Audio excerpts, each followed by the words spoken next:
Anna and you're watching A News. Let's take a look at today's top stories. Trump says Putin will not attack Ukrainian cities for a week due to the cold weather. Venezuela's Rodriguez signs an oil reform law while the US eases sanctions. And the Syrian government and the Kurdish-led Syrian Democratic Forces group declared a ceasefire deal on Friday.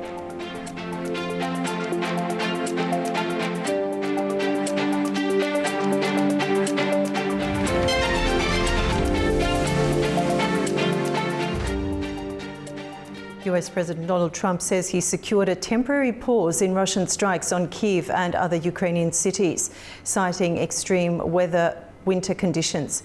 Today, Ukrainian President Zelensky confirmed that there have been no strikes on energy facilities over the past day, and Russia appears to be shifting its focus from energy targets to logistics.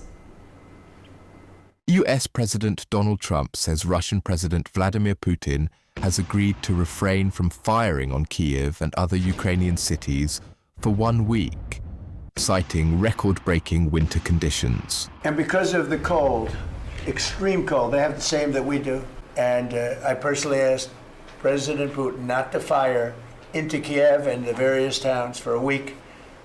And he agreed to do that because on top of everything else, that's not what they need is missiles coming into their towns and cities. So I just thought I should say it. I thought it was a very good thing.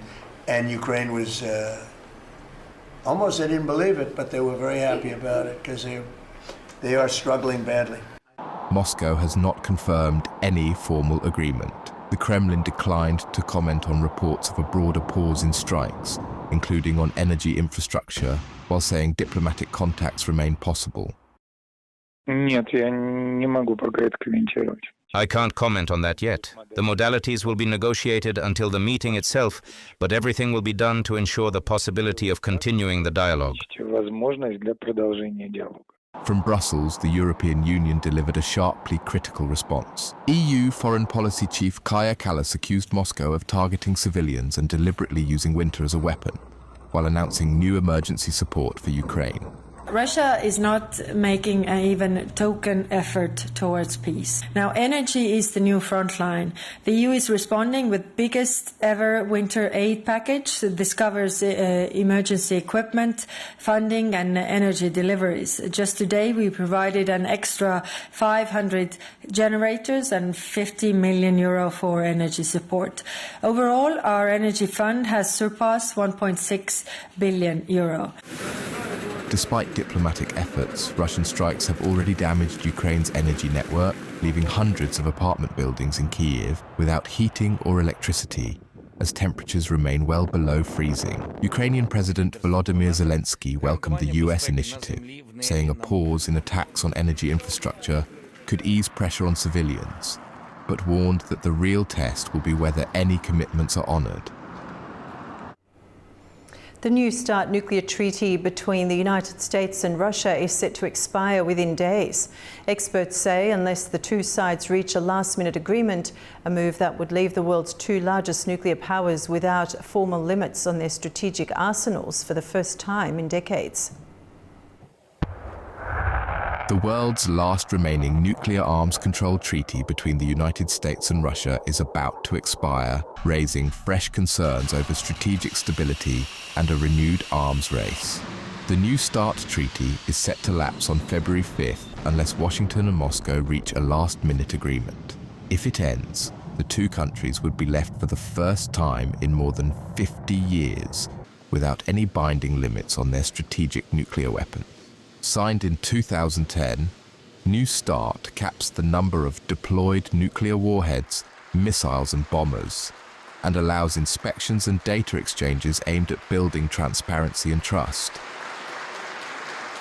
With the loss of New START now, and the loss or in the absence of the negotiation for some kind of replacement for New START, we continue this loss of communication between the two sides on these critical strategic issues. Having said that, I mean, Russia had suspended its participation in New START back in 2023, so we've not had these data exchanges for quite some time.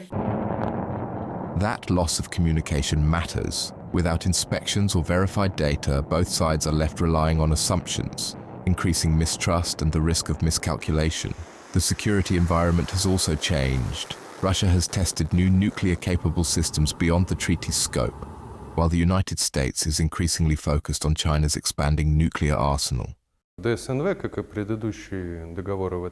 New START is one of the most important instruments of arms control. Its purpose is to ensure strategic stability and avoid an uncontrolled arms race and escalation risks. Meanwhile, the Kremlin says a potential off-ramp was left unanswered. Kremlin spokesperson Dmitry Peskov said Russia proposed continuing to comply with New START for 1 year after its expiration. Russian President Vladimir Putin has backed extending existing limits to buy time for further talks. US President Donald Trump has yet to formally respond, saying the treaty should be replaced with a better one, even if it expires. Some US politicians argue Washington should expand its arsenal to counter China, while Beijing rejects joining talks as long as US and Russian arsenals remain far larger than its own. If New START expires without a replacement, there will be no shared rules, no inspections and no formal limits.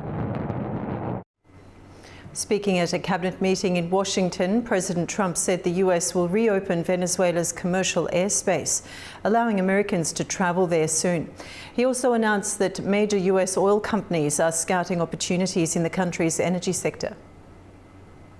And I just spoke to the president of Venezuela, informed her that we're going to be opening up all commercial airspace over Venezuela. American citizens will be very shortly able to go to Venezuela, and they'll be safe there.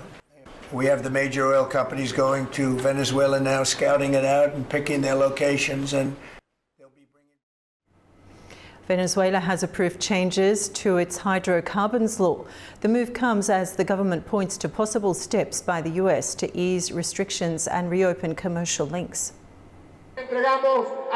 Venezuela's acting president, Delcy Rodriguez, has signed a reform of the country's hydrocarbons law aimed at opening the energy sector and attracting foreign investment.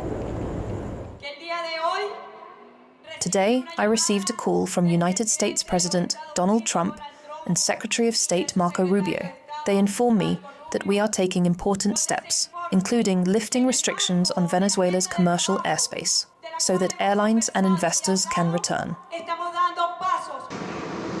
Rodriguez made the announcement in Caracas after the National Assembly approved the changes. The reform cuts taxes, gives private producers more autonomy, and allows asset transfers and service outsourcing. In the coming hours, you will see Venezuela's first export of natural gas. The ship is already here and will depart shortly.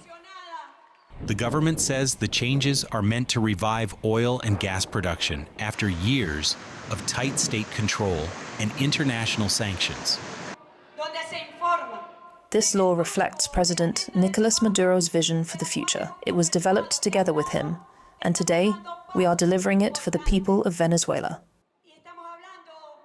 The reform marks a shift after 2 decades of strict nationalization, which saw foreign-owned assets expropriated. Following the law's approval, Washington issued a general license easing sanctions on Venezuela's energy sector, allowing transactions linked to oil exports. President Donald Trump is threatening tariffs on countries that supply oil to Cuba as part of a stepped-up pressure campaign against the island. Cuba has condemned the move, warning it could deepen the country's economic crisis and harm essential services. US President Donald Trump has signed an executive order authorizing new tariffs on countries that sell or supply oil to Cuba, escalating Washington's pressure campaign against the communist-run island. The order, signed on Thursday under a national emergency declaration, allows the United States to impose additional duties on imports from countries found to be directly or indirectly providing crude oil or petroleum products to Cuba. No specific tariff rates or target countries were named. The White House described Cuba as an unusual and extraordinary threat to US national security and foreign policy, accusing the government in Havana of aligning with hostile actors, including Russia, China, Iran, Hamas and Hezbollah. Under the new framework, the Commerce Department will determine which countries are supplying oil to Cuba, while the Secretary of State will assess whether tariffs should be imposed. The final decision will rest with the President.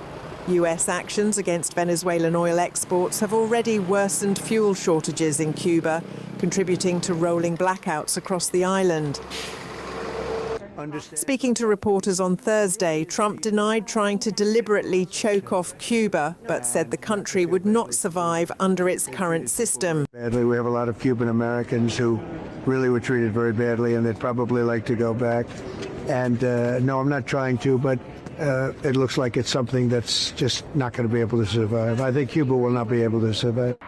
Cuba's government condemned the move, warning it could cripple electricity generation, agriculture, water supplies and health services amid an already severe economic crisis. President Miguel Diaz-Canel said Washington had no moral authority to force Cuba into a deal. Israel will reopen the Rafah border crossing with Egypt on Sunday, allowing limited pedestrian travel in both directions after nearly 2 years of closure. The move, coordinated with Egypt and supervised by the European Union, is part of US President Donald Trump's Gaza ceasefire plan. Only pedestrians who left Gaza during the recent conflict will be allowed to return after Israeli security clearance. The reopening follows the recovery of the last hostage in Gaza earlier this week, which cleared the way for movement through the crossing.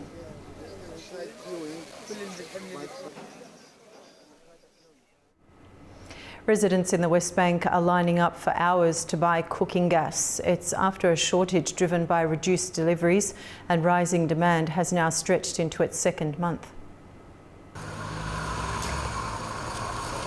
Palestinians in the West Bank are lining up before dawn to buy cooking gas as a shortage stretches into its second month.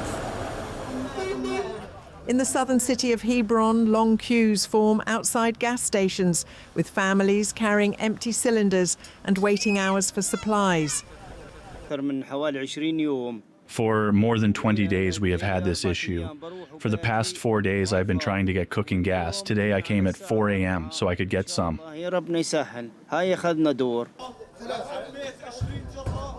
Suppliers say the crisis began in December, driven by cold weather and reduced deliveries. There was a shortage from Israeli suppliers due to last month's weather, and the Iran war caused problems because the Israeli companies did not give us our full share. They only gave what remained, which is not enough for the Palestinian Authority.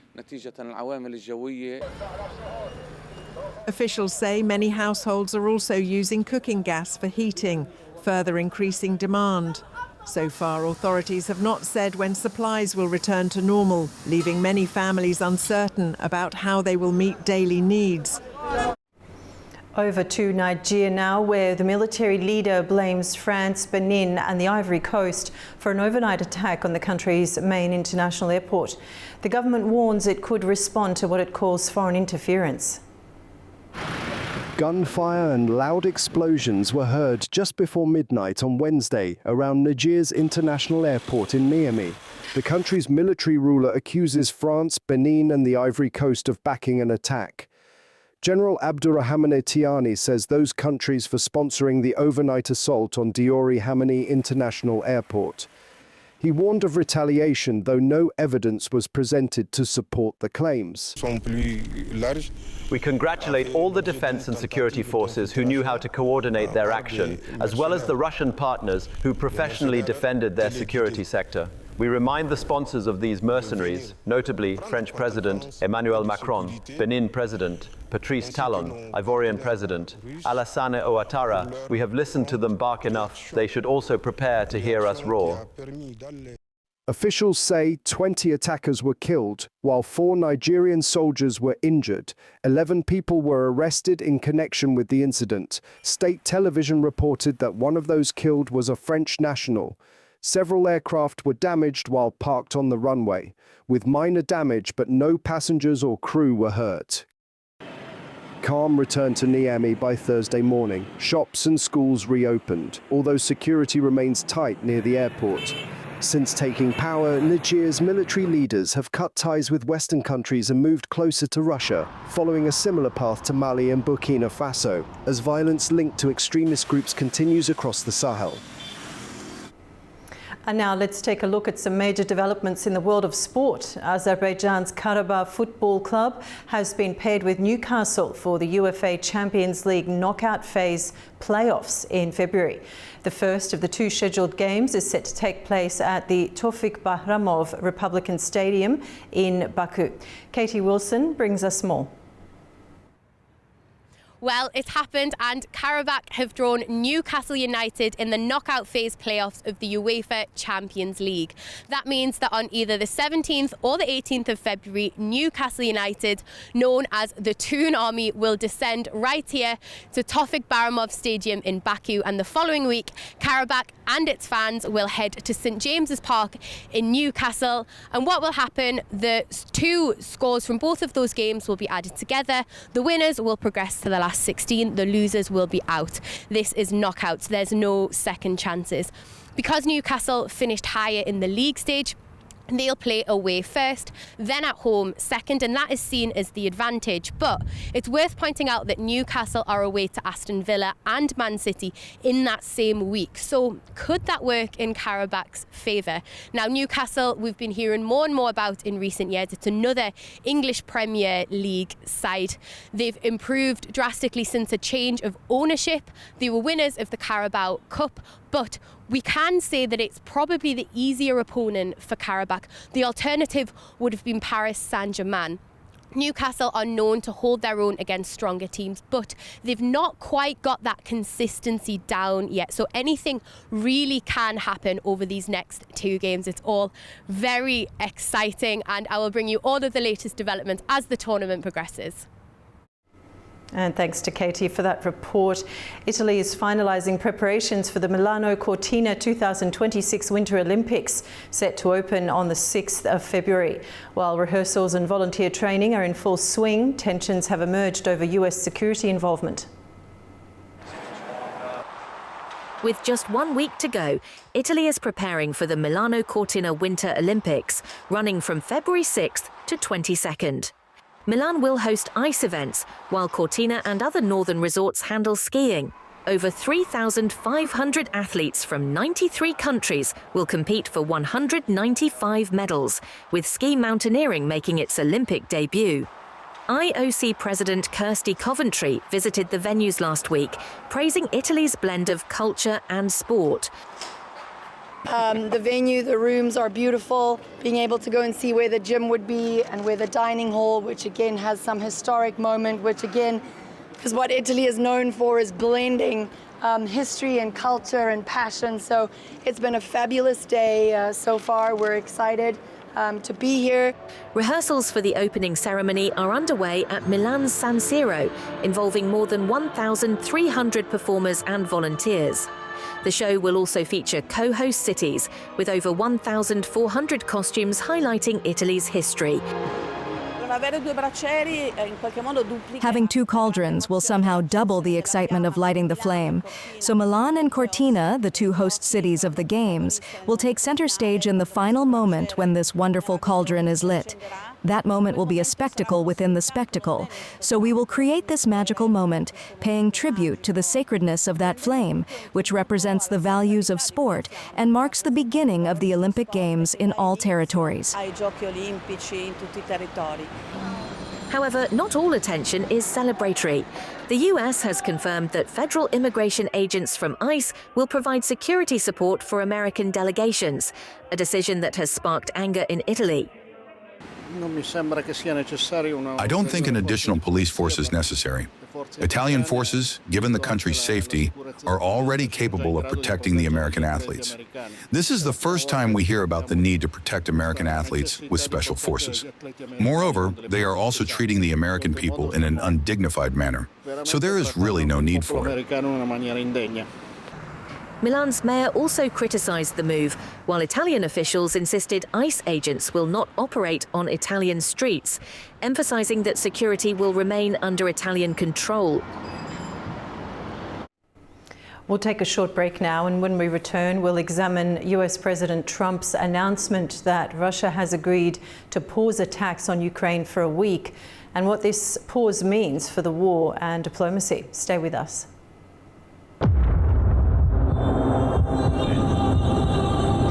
It's too risky to stop and film outside, so we stay inside the vehicle. We're dealing with an individual and with a regime that will not be satisfied with the mere reimposition of its authority. Notre position est claire. Monsieur Kadhafi doit partir. It is time for Gaddafi to go.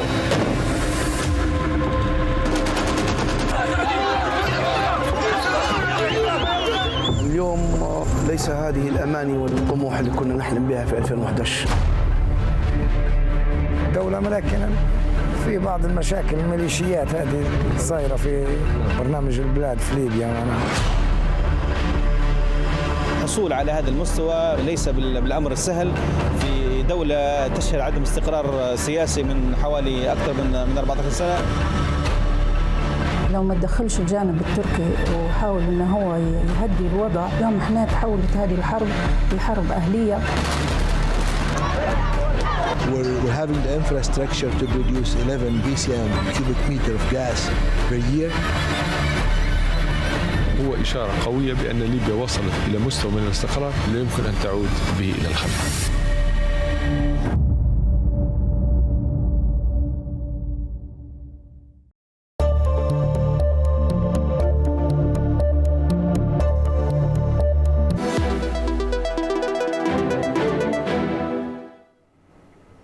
Welcome back to A News. US President Donald Trump has announced that Russian President Vladimir Putin has agreed to a one-week pause in attacks against Ukraine, including strikes on cities like Kyiv, citing extreme winter conditions. The development is being framed by some as a temporary humanitarian respite, but it also raises questions about the durability of any ceasefire and the strategy behind both sides' commitments. Let's bring in our guest, Rudolf Mihovic. He's the CEO at Christian Medical Association, joining us from Lviv, Ukraine. Thanks for joining us on the program, Rudolf. Thank you for the invitation. Now, President Trump says Russia has agreed to pause attacks for a week. But having said that, we've also heard that the Kremlin said they're only halting till the 1st of February, and that's what Trump had requested. So is this a formal agreement? Is it a verbal understanding or a unilateral announcement? How do you analyze this? So actually, it's very confusing because all Ukrainian officials, including Zelensky, informed that they did not communicate it with Russians and there's no understanding. We already can see that yesterday they attacked an energetic object in Zaporizhia Oblast. And let's be honest, just for 2 days pause, actually it's not a big help. It's just a pause between the supply. So yes, they produce a lot of Shahed drone, but it's not so many. They produce around 1,000 drones in 10 days, so 100 drones per day. But they don't do a lot of them, so they cannot do a lot every day. So I think it's more building a relationship with Trump and showing him, yeah, we can listen to you because you're asking. But in reality, Putin just making a small pause, as usually they do after big attacks, and they're going to continue to target all of energetic plants, objects after 1st of February. So can you elaborate, Rudolf, about what you mean in terms of pause between the supply? So Russian army, definitely they are big and they're a massive machine that was created in the last 3 years. They built a lot of factories when they are creating a lot of rockets and Shaheds that right now is very dangerous. But still, it's a limited numbers. So we can see that Ukraine operation with special forces, it was more than half a year ago when they targeted planes.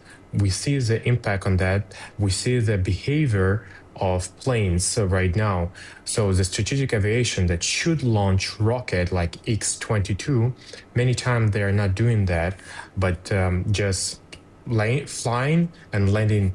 It's weird behavior because all of those jets, plane, they have a duration of engines and all other components. So they need to right now focusing and choose the date when they're gonna have a massive attacks, like 500, 700, 800 drones per day. But they cannot do it every day. Not because of physical capabilities of people that are gonna launch it, but amount of drones and rocket they can launch one time. So yes, Russia is strong, but they are not super strong. And they would do all those poses, even without Trump ask. Okay, so you did say that this was more about, on Putin's part, more about building a relationship with Trump. So he made a request and Putin said, yes, of course, I will go with that. But in your opinion, what might be motivating President Putin to agree to a halt? Because what was cited by Trump, the cold weather, Ukrainians enduring cold weather is not anything new. Only Putin knows what goal he's trying to achieve, but what we can see on the front line and in their media, because propaganda is very important. It's very important to listen to their propaganda and understand what the Russian government prepares people. So propaganda is not preparing for slowing down, for stopping the war. So one of the statement, one of the definitely moments that we understand Putin is not going to plan stop the war. But second, all of this communication from Putin administration to Trump with Witkoff and Trump himself, like, yes, we're ready to stop the war. Yes, we want the peace. He's talking about that. By our opinion, majority of experts agreeing that this is just a play game, so Trump would not be angry on Putin and not put stronger sanctions and not supply more weapon to Ukraine. Coming back to rockets and drones. So with drones, Shaheeds, Ukraine can resist because we have our answers, small interceptors that destroy Shaheeds. They're very good technology. We can multiply them, we can work with it. But rockets, physically, we don't have rockets to Patriot. They are super expensive.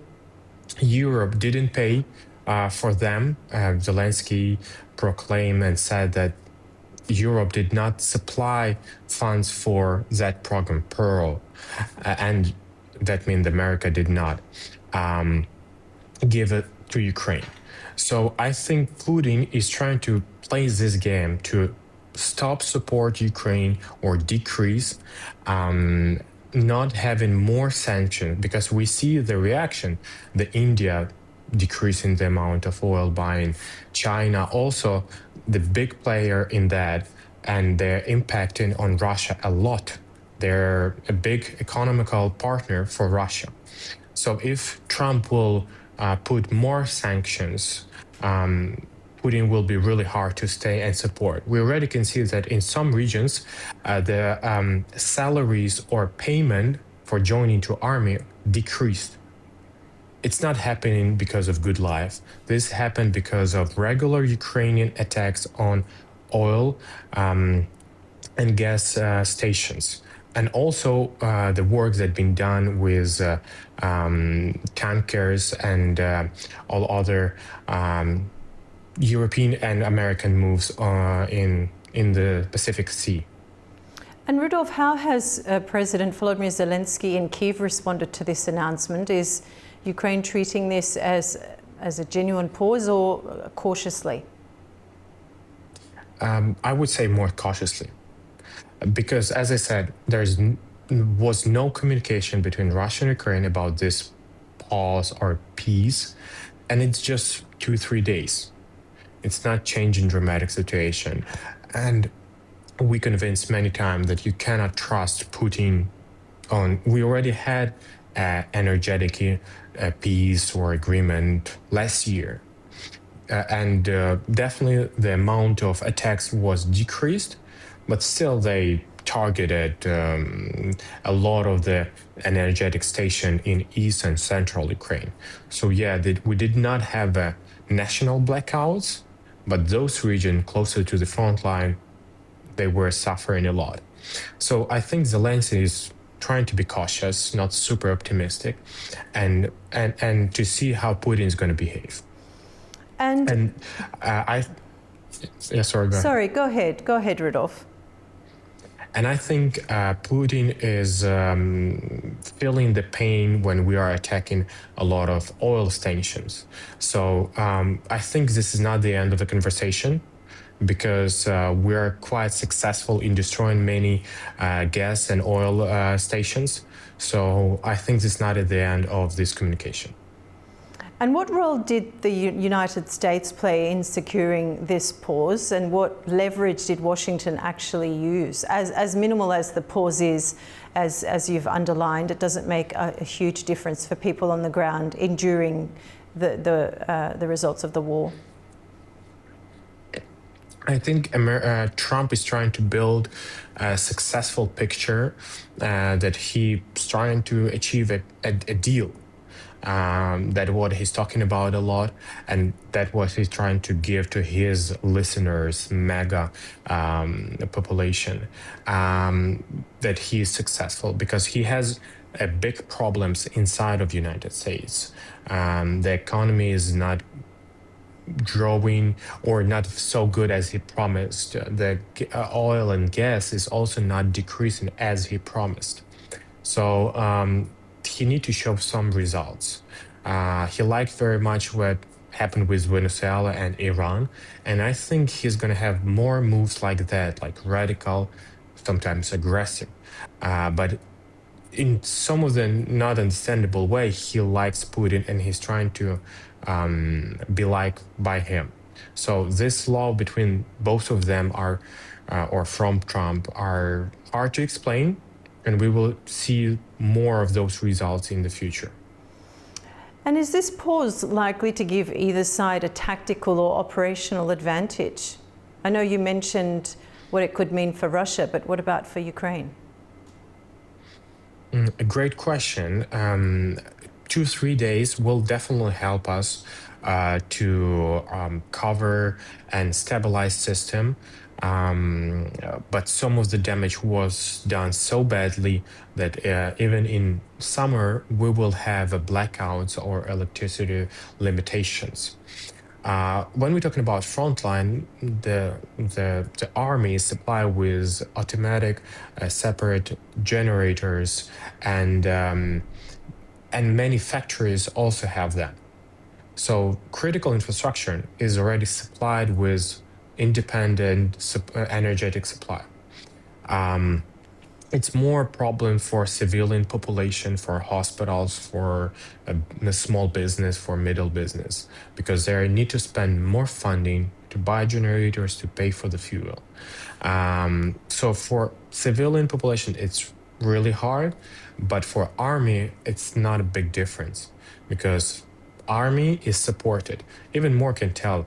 Sometimes there is more light in Donetsk region than in Kyiv, because we are trying to focus, and I think it's correct, first of all, for civilian people that's all the time suffering near the front line, and second of all, for army. Government is trying to supply those frontline regions as much as it's possible. And how are key European partners and NATO allies reacting? Are they showing a sign of relief, or are they skeptical?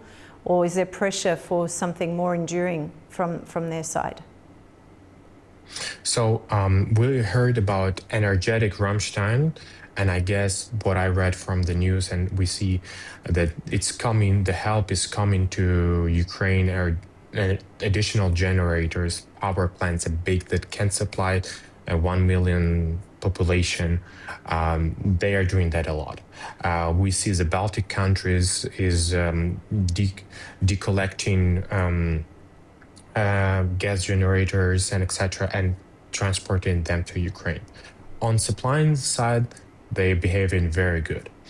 On protection side, as I mentioned, the European Union did not pay enough for rockets to Patriot. Of course, another conversation that those factories that did not produce enough of the anti-rockets or rockets for Patriot. Russia produced much more than right now are produced by months in the United States. So they need to increase production of those systems. Right now, we have in Ukraine around from 13 to 16 Patriot systems. Zelensky mentioned that we need 25. But right now, the conversation is more not about system itself, but about rockets. Many times when I'm talking to air defense, they tell me that we just basically don't have rockets to launch. So we can have a lot of system, but without rockets, it's meaningless. So I think Europe has to focus more on buying and creating factories to produce those anti-rocket system and rockets. Second, more sanctions. We see that it's effective. We see how they're blocking, and Russia is afraid of those sanctions in the Pacific Ocean and Atlantic Oceans when they're tracking, when they're stopping those tankers that supply oil on the black market. And so if Europe will do those things, it will decrease the budget and it will cause a problem for creation of more rockets and Shaheeds. Okay, Rudolf, my last question to you. What comes after this 1 week pause, or it's like 2 days now, pause negotiations, extended ceasefire talks, or simply the resumption of hostilities? I think they will continue to attack. No reasons to expect from them are decreasing. I think it's tactical pause to relaunch, to prepare a system, and starting to attack with a bigger amount. So that's what we are preparing. We already have local government, city halls already told to civilians to prepare for big launching rockets in next couple days. And we see that the weather is going to be very cold, like -20, -30 degrees during the night. So we think that the winter is still not finished and the difficult time is still goes on. Okay, Rudolf, thank you so much for joining us. Thank you for your analysis.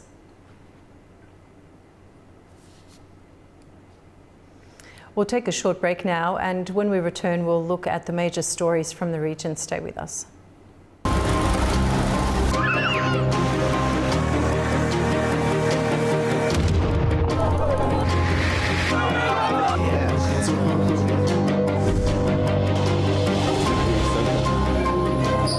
Well, hello and welcome to Primetime. What a show we've got lined up for you.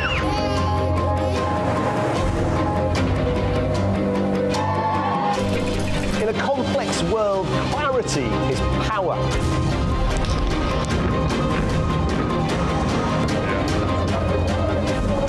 Two hours live, diplomacy dissected in a spin-free environment.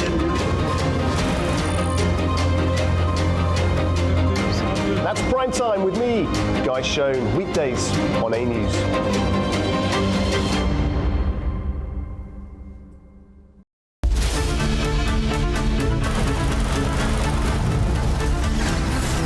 As America sleeps, Europe is waking, and the East has begun its day.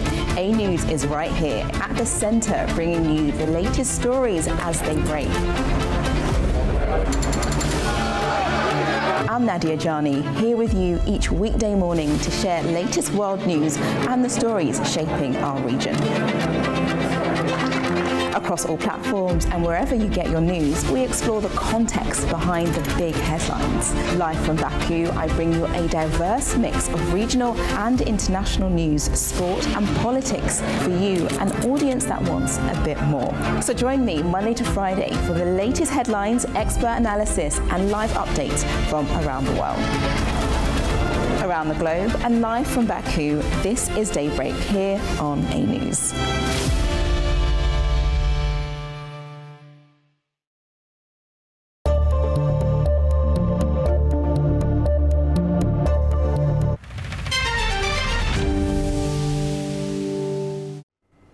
Welcome back to A News. Now let's take a closer look at the key stories shaping the region.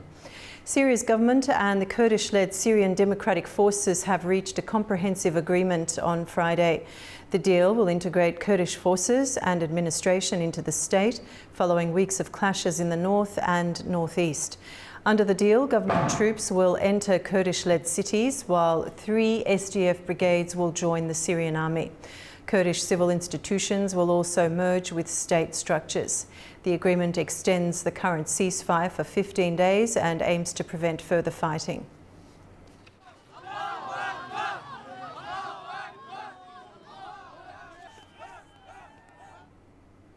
The US is considering lifting long-standing trade limits that still apply to several Central Asian states. Our correspondent Fariza Kalimurzina has details from Almaty. The United States is moving toward lifting long-standing trade restrictions affecting Central Asia, signaling a possible shift in economic relations with the region. Speaking at a Senate hearing, U.S. Secretary of State Marco Rubio said the White House supports repealing the Jackson-Vanik Amendment for Central Asian countries. Addressing the U.S. Senate Foreign Relations Committee, Rubio described the measure as outdated and no longer reflecting current political and economic realities. He said lifting the amendment would create new opportunities for economic cooperation and allow the United States to develop more flexible and deeper partnerships across the region. Rubio highlighted Kazakhstan, noting that the country has met the required conditions and previously passed a review by the World Trade Organization, confirming its transition to a market economy. At the same time, he stressed that repealing the amendment requires formal legislative action and a vote in Congress.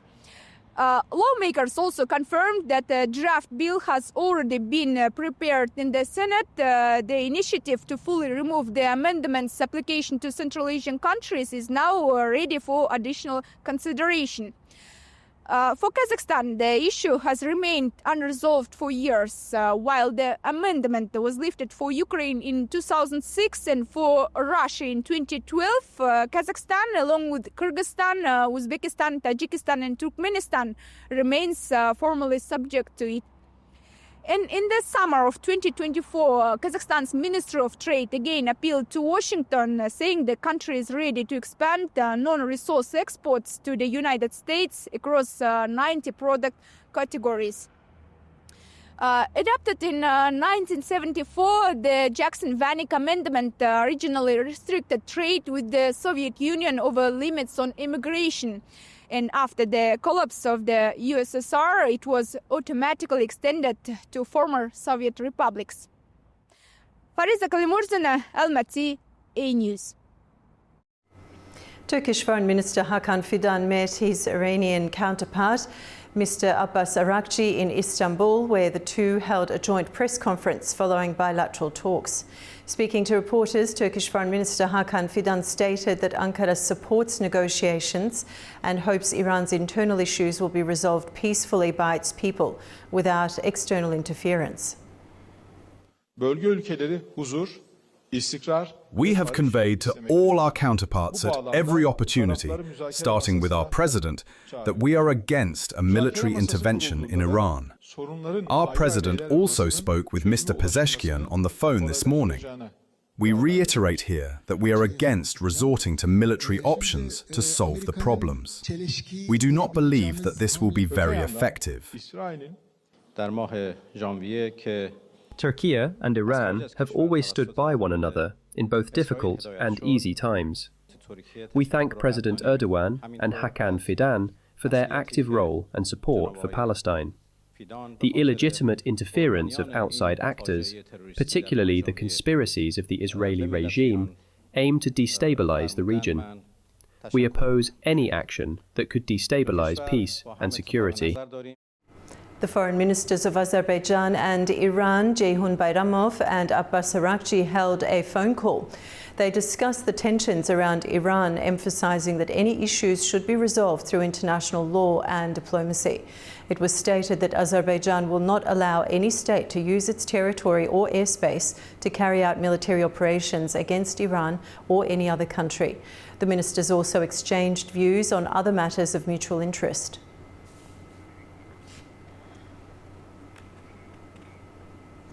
The European Union has taken its toughest step yet against Iran, designating the Revolutionary Guards as a terrorist organisation. The move allows EU states to criminalise links to the group and sharply increases pressure on Tehran.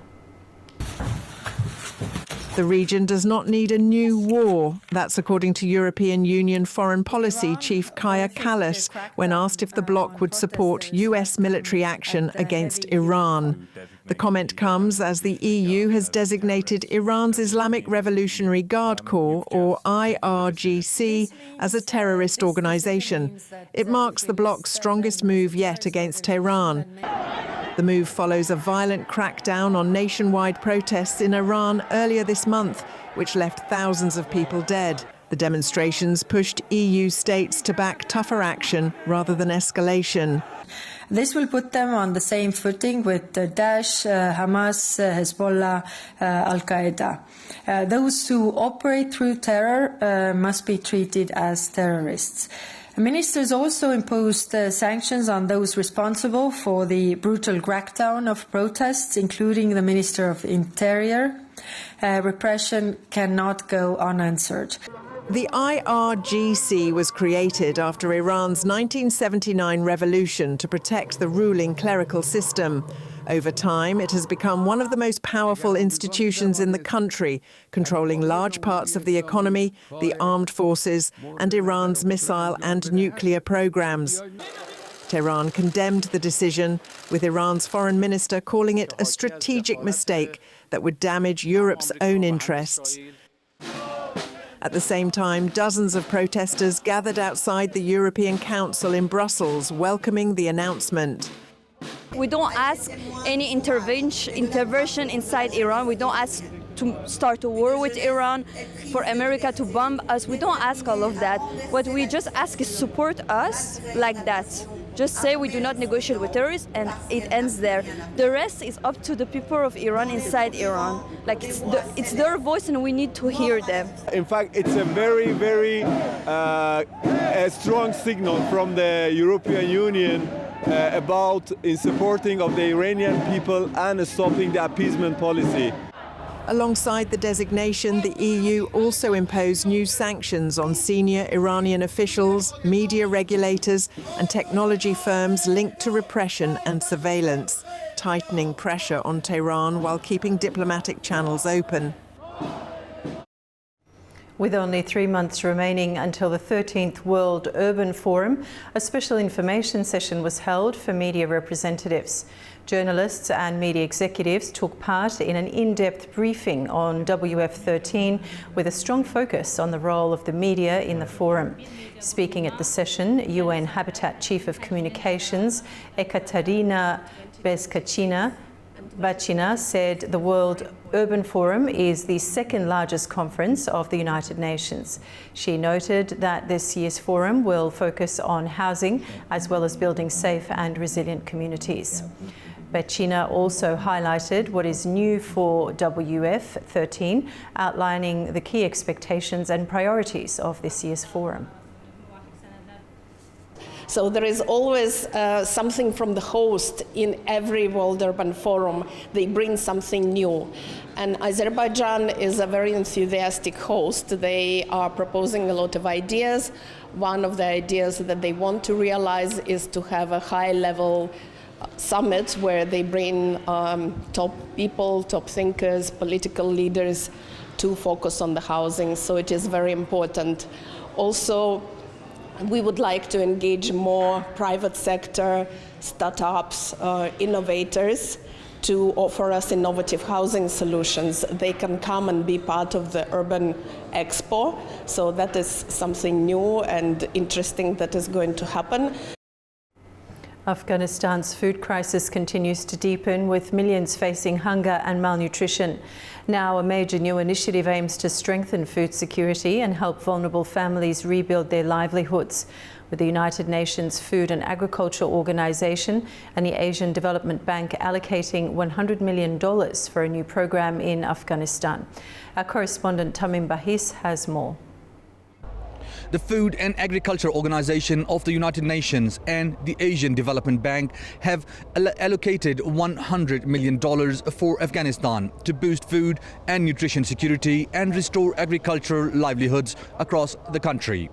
The two-year initiative is expected to support more than 151,000 households, benefiting over 1 million people, including returnees from Pakistan and Iran, host communities and families affected by recent floods and earthquakes. Agriculture remains the backbone of Afghanistan's rural economy, but years of drought, natural disasters and limited access to markets have severely weakened the sector.